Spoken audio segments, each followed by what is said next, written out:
Hello everybody, my name is Bastien Sioka. I'm the co-founder of the Hope Group. We're here at Bar SanYou.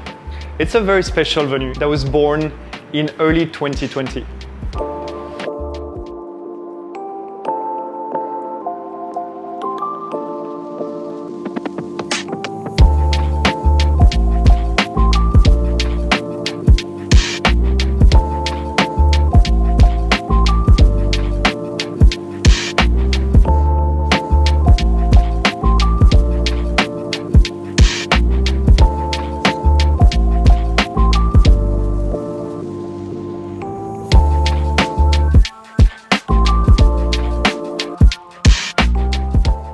Together with my partner Andrew, we opened here the very first modern cocktail bar in China that is entirely dedicated to Chinese Baijiu.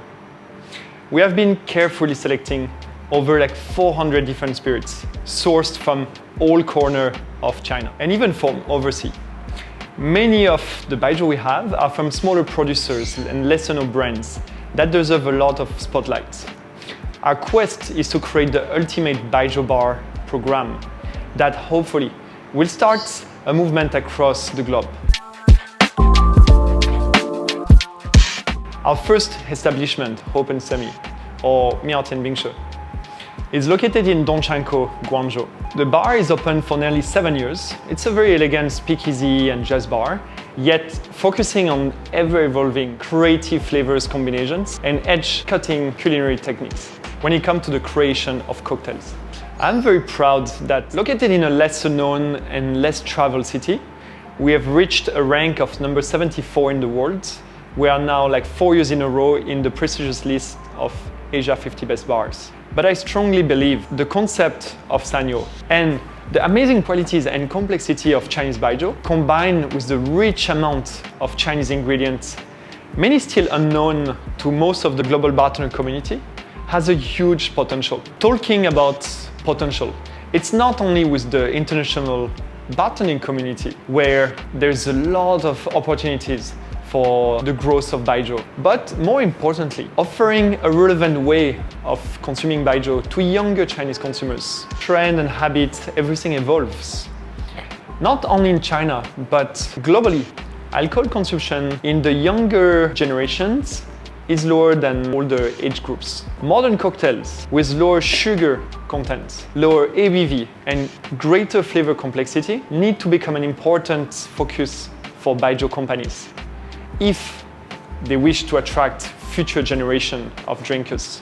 We learn a lot with SanYou and our other venues about the mindset of many young consumers. It reminds me somehow some similar thinking with cognac. Once the spirit was so established and now it needs to evolve, it needs to reinvent itself to attract new audience. One difference that Baijiu have compared to cognac, they don't have the same volume of exports and demand like overseas.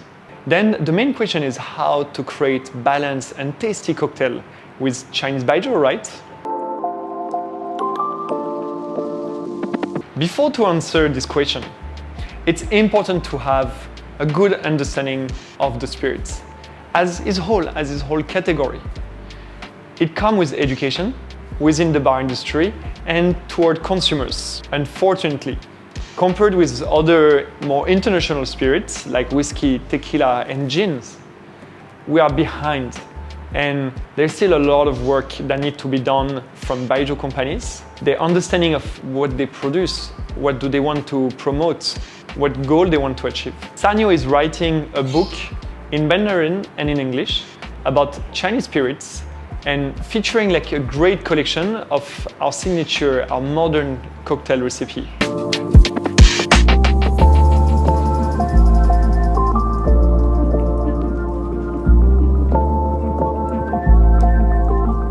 Be helping the cause and attract the interest of bartenders for this important spirit category. Let's break down some of the general concepts of balanced and tasty cocktails. Number 1. First of all, unlike vodka, many Baijiu have a very distinctive and strong flavor profile. Let's not try to hide it, but enhance it.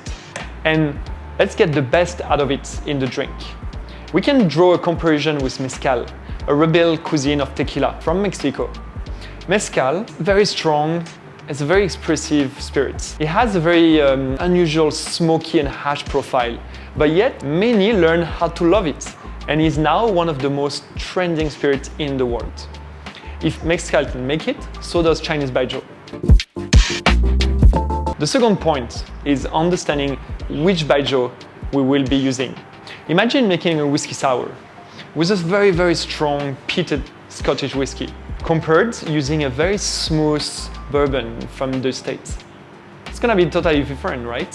Yeah, Baijiu, one of our the greatest flavor range profile. From a 20 years old floral Fenjo to a punchy Maotai, and completely different like savory style between a Shifangjiu and a Yubing Shao. It's important to choose carefully the Baijiu we're gonna be working with. On number 3, let's decide if we want the flavors to clash or more like to complement each other's. We will have 2 cocktails that I'm gonna make now, just to showcase some of this approach. On the very first drinks, we have a very delicious, very clean and floral, kind of like a martini, based off Fenjo. We infuse it with like some fresh jasmine flowers, and then add some juniper berries. We then add like elderflower liqueurs once everything has been distilled. This liqueur have a little bit of like similarity with the lychees.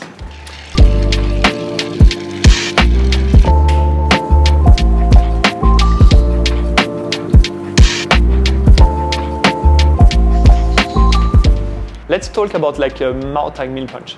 These drinks have a lot of like chocolates, cherries, and a very silky, creamy texture. This is one of our signature, and this is a very good showcase of having 3 very strong different ingredients. How do they somehow like perfectly balance each other's at the end of the drinks? The signature, we use like edible pepper.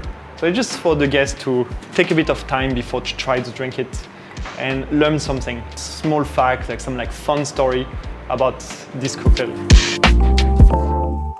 Baijiu doesn't need to be used as the main spirit when it comes to cocktail.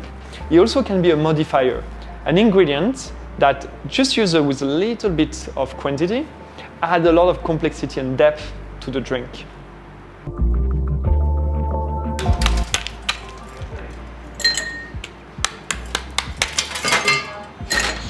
Another way I love to work with Baijiu is like to do like very simple drinks. Here, for example, like I'm using like a sesame aroma, which is very like nutty. You've got like really good aftertaste, and we use it a little bit the same way as like almost like, you know, a gin tonic, a highball is the kind of like category of drinks that have like a mixer and the base spirit, and that's it. I'm using a kombucha. This is actually from my wife who created this brand.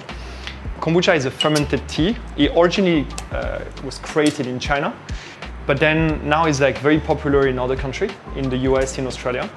And she's trying to bring it back to the Chinese consumers. This drink is very simple and super delicious, very fresh. So I think Baijiu have a lot of ways to be consumed.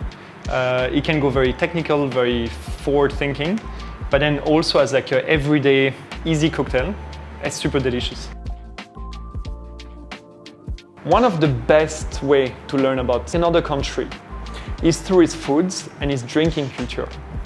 The more people around the world that will get interested, curious by Chinese Baijiu will therefore learn in a very positive way about the country and about its rich regional diversity.